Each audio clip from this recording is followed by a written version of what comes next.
Hi, my name is Oliver, and in this video I'll be teaching you how to animate jiggling jelly in After Effects. So to get started, I have illustrated this jelly, and it's on top of a plate. If we zoom in, you can actually see the transparency of the jelly, so you can see through, see the plate and the background. And what we're essentially going to do is animate the plate, moving in from the left to the right, and as that stops, the jelly sort of keeps the momentum, and the top sort of jiggles back and forth. So this is sort of, you could call follow through. So to explain this, you could actually take your arm and imagine when you're throwing something, the movement starts from the shoulder that sort of carries out the motion. Then it goes to the elbow, the wrist, and then the hand itself. So when you throw, there's this sort of follow through and overlap. So everything doesn't move at the same time. So this is also sort of the movement with jelly. And when there's sort of a momentum, the top of the jelly will keep on moving back and forth because it sort of has to catch up with the rest of the animation. So with that out of the way, we can start animating the plate. And now we have to make sure that we actually take the jelly and parent it to the plate so they move together, as you can see. And we could also take the plate and go to the pan behind tool and just adjust the anchor point, hold down Command or Control. We can just sort of center it.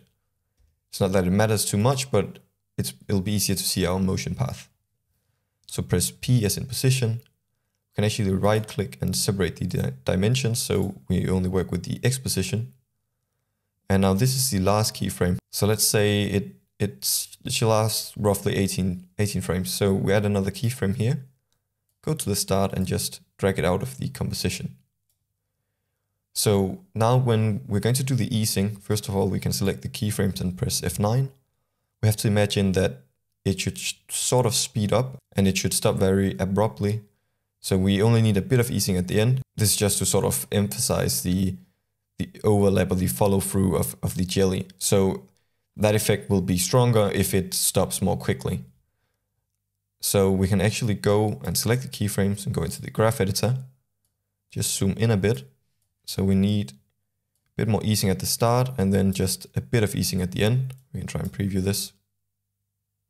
So as you can see, we need a bit of easing at the end because if we just make it really quickly, make it stop very abruptly, that doesn't look that good and that realistic.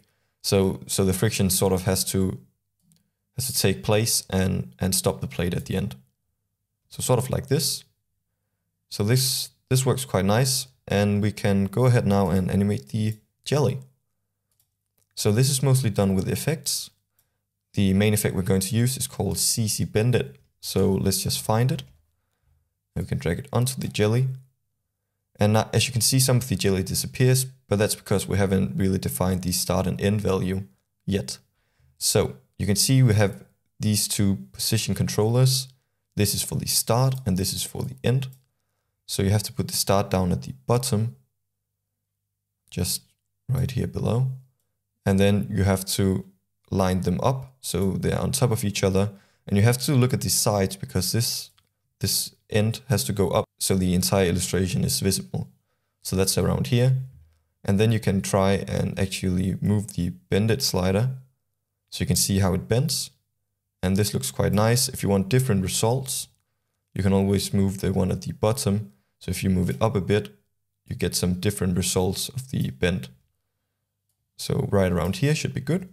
But now there's actually one slight problem. The thing is that these two position controllers, they stand still in the composition